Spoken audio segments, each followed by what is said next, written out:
Hello दोस्तों, welcome my new channel NCC cadet. तो मैं प्रिंस कुमार आपको आज से आर्ट्स का क्लास देने वाला हूँ। आर्ट्स में आपको हिस्ट्री, जियोग्राफी एंड सिविक्स में आपको जितना भी चैप्टर होता है सभी का फुल एक्सप्लेनेशन आपको मैं दूंगा। ये जो है चैनल क्लास 12 के लिए है, जो भी स्टूडेंट एनसीसी करना चाहते हैं, साथ ही अपनी पढ़ाई भी करना चाहते हैं। जो भी कैडेट एनसीसी करने के साथ साथ क्लास 12 में आर्ट्स रखे हैं, उनके लिए यह वीडियो बहुत ही महत्वपूर्ण है, क्योंकि आज मैं आपको बताने जा रहा हूँ हिस्ट्री के बारे में। क्लास 12 हिस्ट्री चैप्टर 1 जो हमारा सिंधु घाटी सभ्यता है, उसके बारे में आपको मैं बताऊंगा कि सिंधु सभ्यता का इतिहास क्या था। ये बुक मैं एसपीपीडी का बुक बिहार बोर्ड का जिसमें जो होता है वो मैं पढ़ा रहा हूँ। अगर आप UP board, Rajasthan board, Uttar Pradesh board से पढ़ रहे हैं तो आप भी इस बुक का उपयोग करके अपने मार्क्स को ऑब्टेन कर सकते हैं और टॉपर बन सकते हैं। जिस तरह से मैं आपको पढ़ाने जा रहा हूँ, अगर आपने उस तरीके से पढ़ लिया तो आपको टॉपर बनने से कोई भी रोक नहीं सकता है। तो आज से हमारा न्यू वीडियो आने वाला है, तो आप लोग चैनल को सब्सक्राइब जरूर कीजिएगा और एनसीसी के बारे में जानकारी भी आपको इसी चैनल पे मिलती रहेगी। और एनसीसी क्या होता है और करने के फ़ायदे, इसके बारे में भी आपको मैं फुल डिटेल आपको मैं इस चैनल पे ही दूंगा। तो आज जो मेरा पहला चैप्टर होगा, आप देख सकते हैं, प्रारंभिक नगरों की कहानी, हड़प्पा सभ्यता का पुरातत्व। इसके बारे में आपको मैं आज पढ़ाने वाला हूँ। हमारा जो इतिहास जो है, इसमें पहला चैप्टर हमारा सिंधु घाटी सभ्यता के बारे में, कि सिंधु घाटी सभ्यता क्या होता है, हड़प्पा सभ्यता क्या होता है, मोहनजोदड़ो क्या होता है, इसके बारे में आपको फुल डिटेल आपको मिलेगी। तो वीडियो को स्टार्ट करते हैं। आप लोग चैनल को लाइक और सब्सक्राइब जरूर कीजिएगा, साथ ही अपने दोस्तों को इस चैनल के बारे में बताइएगा। और मैं एक ऐसा कंटेंट आपको देने वाला हूं कि यूट्यूब पे आपको कोई भी ऐसा कंटेंट आपको नहीं देगा, ये मैं आपको गारंटी के साथ बोल रहा हूं। तो दोस्तों, मैं चालू करता हूं अपना वीडियो। तो आज से हम लोग पढ़ने जा रहे हैं सिंधु घाटी सभ्यता के इतिहास के बारे में। तो पहले हम लोग किसी भी चैप्टर को पढ़ने से उसका इंट्रोडक्शन जान लेते हैं कि इस चैप्टर में क्या है। तो हम लोग पहले परिचय के बारे में जानेंगे, जिसे हम इंग्लिश में इंट्रोडक्शन बोलते हैं। तो हम लोग स्टार्ट करते हैं। धन्यवाद। तो आज से लगभग 5000 वर्ष पहले सिंधु नदी के तट पर स्थित सिंधु घाटी सभ्यता विश्व की आरंभिक 4 प्रमुख सभ्यता में से एक थी। यह एक नगरीय सभ्यता थी। हम लोग सिंधु घाटी को नगरीय सभ्यता भी कहते हैं, लेकिन सिंधु घाटी को नगरीय सभ्यता क्यों कहा जाता है, इसके बारे में भी हम इसका उत्तर आपको जरूर देंगे। तो वीडियो पे आप लोग जरूर बने रहिएगा। पुरातात्वविदों द्वारा सर्वप्रथम हड़प्पा नगर की खोज की गई थी, इसलिए इसे हड़प्पा सभ्यता भी कहा जाता है। हड़प्पा पंजाब के मंटनगोरी जिले में था। हड़प्पा के पश्चात पुरातात्ववादियों ने इस सभ्यता के अन्य नगरों मोहनजोदड़ो, चूहनदरो, लोथल, कलिंगबाग, रंगपुर, रोपड़, आलमगीरपुर आदि अनेकों नगरों की खोज की। यह पूरी सभ्यता एक त्रिभुजाकार आकार में थी, फैली हुई थी। भारतीय सभ्यता के ये सभी प्रारंभिक नगर थे। इन सभी नगरों का पुरातात्ववादियों ने उत्खनन किया, उससे इनकी अपनी कहानी लिखी गई। इन प्रारंभिक नगरों के पुरातात्विक उत्खनन एवं यहाँ प्राप्त हुई सामग्री एवं सभ्यता का विस्तृत चर्चा हम इस अध्ययन में करेंगे। तो हम लोग को मोटा मोटा पता चल गया है कि सिंधु घाटी सभ्यता के बारे में हमें इसमें बताया गया है। सिंधु घाटी सभ्यता का खोज कैसे हुआ, हड़प्पा सभ्यता की खोज की कहानी के बारे में हम लोग इस चैप्टर में पढ़ेंगे। लेकिन आगे बढ़ने से हम लोग पहले ये जान लेते हैं कि यहाँ पे जो क्वेश्चन बन रहे हैं, मैंने जो हाईलाइट करके रखा है ये फालतू का हाईलाइट करके मैंने ये रखा है, क्योंकि प्रीवियस ईयर में जो क्वेश्चन बने हैं इसी हाईलाइट पॉइंट से ही बने हैं क्वेश्चन। तो मैं आपको यहाँ पे 2 क्वेश्चन आपको बना के दे रहा हूँ। आपको एग्जाम में पूछा जाएगा कि हड़प्पा सभ्यता का खोज जो है क्यों किया गया, कहाँ किया गया। तो आप लोग लिखिएगा पुरातात्विक द्वारा सर्वप्रथम हड़प्पा नगर की खोज की गई, इसलिए इसे हड़प्पा सभ्यता भी कहा जाता है। क्वेश्चन में आपको पूछा जाएगा कि इसे हड़प्पा सभ्यता क्यों कहते हैं, तो आप लोग ये आंसर उसका सटीक रूप से लिख सकते हैं। अगर आपको पूछा जाए हड़प्पा पंजाब के मंटरगोरी जिले में था, तो आपको पूछा जाए हड़प्पा पंजाब के कौन से जिले में था, तो मंटनगोरी जिले में था। हड़प्पा कौन से राज्य में था, तो आप लोग लिख सकते हैं पंजाब राज्य में था। हड़प्पा के पश्चात पुरातात्विक ने इस सभ्यता के अन्य नगर मोहनजोदड़ो, चूहनदोदो, लोथल, कलिंगबाग, रंगपुर, रोपर, आलमगीरपुर आदि अनेकों नगरों की खोज की। हड़प्पा के साथ साथ हम लोग इस नगर के बारे में भी आगे चलकर पढ़ेंगे। साथ ही एक मेन पॉइंट जो आता है इसमें पूछा जाएगा कि हड़प्पा नगर का फैलाव किस तरह का था, तो आप लोग लिखिएगा हड़प्पा सभ्यता एक त्रिभुजाकार क्षेत्र में था। कौन से आकार में था, अगर आपको पूछा जाए हड़प्पा सभ्यता या सिंधु घाटी सभ्यता कौन से आकार में थी, तो आप लोग लिखिएगा त्रिभुजाकार आकार में थी। ये सबसे मेन पॉइंट हुआ, इसको आप बिल्कुल हाईलाइट करके रख लीजिए। बहुत ही मेन पॉइंट हुआ, ये त्रिभुजाकार में था। तो आगे हम चलते हैं।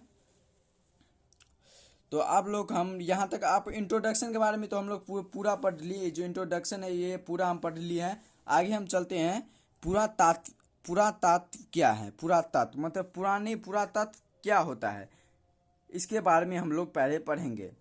तो स्टार्ट करते हैं हम लोग। इससे पहले कि हम हड़प्पा सभ्यता के प्रारंभिक नगरों की कहानी पर प्रकाश डालें, हमें यह जानना आवश्यक है कि पुरातत्व क्या है।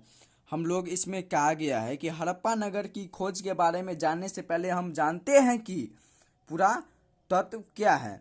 तो पुरातत्व इतिहास की सर्वश्रेष्ठ कसौटी है, जिसे ऐतिहासिक तत्व को पुरातत्व का समर्थन प्राप्त नहीं है। उसकी नींव बालू पर टिकी होती है। समकालीन अर्थात प्रत्येक जाति सामग्री ही पुरातात्विक सामग्री कहलाती है। हमारा वही इतिहास प्रारंभिक है जो ऐसी सामग्री को आधार मानकर लिखा जाता है। विभिन्न स्थानों पर उत्खनन कर पुरातात्विक सामग्री की खोज करने वाले विद्वान पुरातात्ववेत्ता एवं पुरातात्वविद कहलाते हैं। पुरातात्वविद धरती के भीतर छिपी हुई पुरातात्विक सामग्री द्वारा किसी भी देश के इतिहास की सीमा को पीछे ढकेल सकते हैं। पुरातत्व वो विज्ञान है जिसके माध्यम से पृथ्वी के गर्भ में छिपी हुई सामग्री की खुदाई कर अतीत के लोगों के भौतिक जीवन का ज्ञान प्राप्त किया जा सकता है। देखिए, हम लोग ने पुरातत्व के बारे में पढ़ा इतना चीज़, लेकिन पुरातत्व का इसमें डिफिनीशन, सटीक डिफिनीशन आपको अगर पूछा जाए एग्जाम में कि पुरातत्व का एक परिभाषा लिखिए, तो हम लोग क्या लिखेंगे। आपको अगर क्वेश्चन पूछा है पुरातत्व क्या है, तो पुरातत्व वह विज्ञान है जिसके माध्यम से पृथ्वी के गर्भ में छिपी हुई सामग्री की खुदाई कर अतीत के लोगों के भौतिक जीवन का ज्ञान प्राप्त किया जा सकता है, जिसे पुरातत्व कहते हैं। वैज्ञानिक तत्वों पर आधारित होने के कारण पुरातत्व एक अंतिम तथा सर्वाधिक महत्वपूर्ण स्रोत है। इसके अंतर्गत खुदाई में प्राप्त सिक्के, अभिलेख, खंडर व स्मारक आदि की गणना की जाती है। किसी भी जाति की सभ्यता का इतिहास प्राप्त करने का पुरातत्व एक प्रमुख साधन है। तो हम लोग यहाँ पे जाने पुरातत्व क्या है उसके बारे में हम लोग देखिए। मैं जितना भी आपको कंटेंट दूंगा, फुल चैप्टर का कंटेंट दूंगा, लाइन बाय लाइन कंटेंट दूंगा, साथ ही इसका ऑब्जेक्टिव क्वेश्चन, सब्जेक्टिव क्वेश्चन वो भी मैं आपको करवाऊंगा। साथ ही ये जो मैं हाईलाइट जो किया हूँ ये फालतू का हाईलाइट नहीं है, इसमें प्रीवियस ईयर के 5 साल के क्वेश्चन इसी हाईलाइट से पूछे गए हैं। तो आप भी 2 तरह का हाईलाइट या 3 तरह का हाईलाइटर रहता है, आप लोग जरूर रखिए। साथ ही जिस पॉइंट को मैंने हाईलाइट किया उसको भी हाईलाइट कीजिए और उसको आप लोग याद में रख सकते हैं। साथ ही आपको नोट्स भी किस तरह से बनाना है, क्या क्या बनाना है नोट्स में, उसके बारे में भी आपको मैं बताऊंगा। तो हम लोग यहाँ पे जो भी पढ़ा उसको फिर से हम लोग एक बार रिवीजन कर ली, क्योंकि रिवीजन करने से हमारे माइंड पूरा फ्रेश हो जाता है, हमें अच्छी तरह से कोई भी सब्जेक्ट समझ में आता है। तो हम लोग जानते हैं कि पुरातत्व क्या है। तो पुरातत्व इतिहास की सबसेट कसौटी है। पहले देखिए, अगर पुरातत्व का परिभाषा आपको पूछा जाए तो आप क्या लिखिएगा। तो पहले यहाँ पे देखिए, अंडरलाइन मैंने किया है, पुरातत्व इतिहास की सर्वश्रेष्ठ कसौटी है। उसके बाद आप लिखिएगा, पुरातत्व वो विज्ञान है जिसके माध्यम से पृथ्वी के घर में छिपी हुई सामग्री की खुदाई कर अतीत के लोगों के भौतिक जीवन का ज्ञान का प्राप्ति किया जा सकता है। आप लोग इतना लिखिएगा, फुल नंबर आपको मिलेगा, ये पूरा मेरा फुल गारंटी है आपको।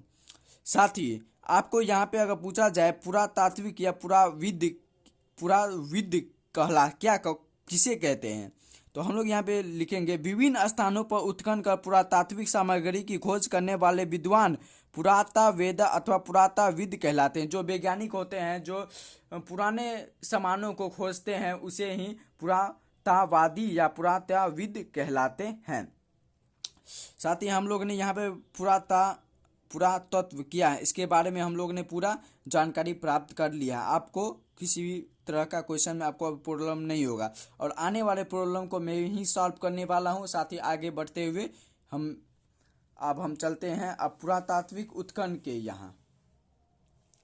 तो पुरातात्विक उत्खनन क्या है, हम लोग ने परिचय पढ़ लिया है। उसके बाद इसका पुरातत्व क्या है, इसके बारे में भी पढ़ लिया। अब पुरातात्विक उत्खनन क्या है, उसके बारे में हम लोग पढ़ेंगे। तो चलते हैं, स्टार्ट करते हैं। तो किसी भी स्थल पर पुरातात्वविद पहले लंबवत उत्खनन करते हैं। इससे विभिन्न सभ्यताओं को प्राचीनतम का पता चलता है। पुरातात्विक वस्तुओं जितनी गहराई पर प्राप्त होती है वे उतनी ही प्राचीन होती है। इसे काल निर्णय में अस्थिकरण का सिद्धांत कहा जाता है। पीटर रॉबर्ट्स महोदय 1835 से 1902 ईस्वी में पुरातत्व का अस्थिकरण के वैज्ञानिक अध्ययन पर नींव मिस्र इजिप्ट में डाले। जिस किसी भी स्तर के बारे में हमें विस्तृत जानकारी प्राप्त करनी होती है, उस गहराई पर क्षैतिज उत्खनन कराया जाता है। देखिए क्वेश्चन, यहाँ पे क्वेश्चन बन रहा है, देखिए मैंने हाईलाइट क्यों किया। देखिए क्षैतिज आपको अगर शॉर्ट क्वेश्चन में भी पूछ सकता है कि क्षैतिज उत्खनन किसे कहते हैं, तो इस पे आप लोग इसका आंसर लिखिएगा। यहीं से आपको कहीं भी ये पूरा जो मैं बता रहा हूँ, ये पूरा क्वेश्चन आपको आगे वाले जो इसका सब्जेक्टिव क्वेश्चन है, वहाँ पे आपको प्रीवियस ईयर क्वेश्चन में जो होते हैं वहाँ पे आपको ये मिलेगा। तो देखिए आपको क्या लिखना है, क्षैतिज उत्खनन किसे कहा जाता है, जिस किसी भी स्तर के बारे में हमें विस्तृत जानकारी प्राप्त करनी होती है, उस गहराई पर क्षैतिज उत्खनन कराया जाता है। आप लोग वहाँ पे ये सब्जेक्ट लिखेंगे, आपको ये आंसर आपको बिल्कुल ही परफेक्ट हो जाएगा। आगे चलते हैं। 15 जनवरी 1748 ईस्वी को विलियम जेम्स ने कलकत्ता में एशियाटिक सोसाइटी की स्थापना की। तो आप लोग को पूछ सकते हैं, विलियम जेम्स ने कोलकाता में कौन सी सोसाइटी की स्थापना कितने ईस्वी में की। देखिए यहाँ पे भी क्वेश्चन बढ़ रहा है, तो आप लोग लिखेगा 15 जनवरी 1748 ईस्वी को। अगर आपको ईयर पूछा जाए तो आप ये लिखेगा, और कौन सा सोसाइटी अगर पूछा जाए, एशियाटिक सोसाइटी की स्थापना की। आप लोग यहाँ पे भी एक क्वेश्चन बन गया। देखिए आपको क्वेश्चन और आंसर दोनों साथ ही में करवाते चलता हूँ, जिससे आपको आगे वाले सब्जेक्टिव क्वेश्चन में आपको प्रॉब्लम नहीं हो। तो यहाँ तक हम पढ़ लिए। तो यहीं से भारत का इतिहास जानने हेतु पुरातात्विक अन्वेषण का आरंभ हुआ। 1861 ईस्वी में भारत में पुरातत्व विभाग की स्थापना हुई। कनिंघम महोदय को इसका डायरेक्टर नियुक्त किया गया। 1872 ईस्वी में सारे भारत में पुरातात्विक विषय खोज करने का निश्चय किया गया एवं कनिंघम महोदय को इस परियोजना का डायरेक्टर जनरल बनाया गया। 1902 ईस्वी में sir John Marshall director general बने। यहीं के समय राम बहादुर दयाराम साहनी ने उत्खनन द्वारा हड़प्पा स्थल की खोज की। तो हम लोग की ये हिस्ट्री हो गया। आपको किसने हड़प्पा सभ्यता की खोज की, पुरातात्विक कौन था, इसके बारे में आपको फिर से मैं रिवीजन करवा देता हूँ। देखिए 1861 ईस्वी में भारत में पुरातात्विक विभाग की स्थापना हुई। पुरातात्विक विभाग जो खोजने वाले जो विभाग होते हैं उनकी स्थापना कब हुई आपको पूछ सकते हैं, तो आप लोग जरूर लिखिएगा। आपको मैं पूरा मैं आपको पढ़ाऊंगा, फुल डिटेल में पढ़ाऊंगा। तो कितने ईस्वी में? 1861 ईस्वी में आपको किया गया था। उसके बाद आप लोग 1872 ईस्वी में सारे भारत में पुरातात्विक विषय खोज करने का निश्चय किया गया एवं कनिंघम महोदय को इस परियोजना का डायरेक्टर जनरल बनाया गया। 1902 ईस्वी में sir John Marshall director general बने। इन्हीं के समय राम बहादुर दयाराम साहनी ने उत्खनन द्वारा हड़प्पा स्थल की खोज की। तो आप लोग इसका हिस्ट्री आप लोग खुद से भी पढ़ सकते हैं, कौन किसका खोज किया। 1902 ईस्वी में sir John Marshall director general बने। तो सर आपको अगर आपको क्वेश्चन में पूछा जाए सर जॉन मार्शल डायरेक्टर कब बने, तो 1902 ईस्वी में सर जॉन मार्शल पुरातात्विक के डायरेक्टर बने। साथ ही आपको मैं आप चलता हूँ हड़प्पा सभ्यता की खोज के बारे में बताते हूँ कि हड़प्पा सभ्यता की खोज कैसे हुई। तो story of the discovery of Harappa civilisation. तो 1826 ईस्वी में सर्वप्रथम हड़प्पा टीले का उत्खनन चार्ल्स मैसन द्वारा किया गया।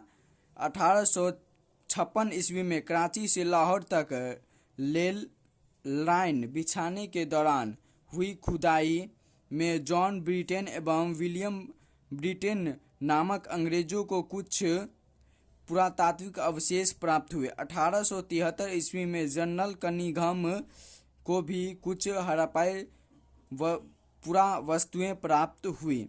तो यहाँ पे हम लोग हड़प्पा सभ्यता के बारे में फिर से रिवीजन कर लेते हैं कि 1826 ईस्वी में सर्वप्रथम हड़प्पा टीले का उत्खनन उल्लेख चार्ल्स मैसन द्वारा किया गया। 1856 ईस्वी में कराची से लाहौर तक रेल लाइन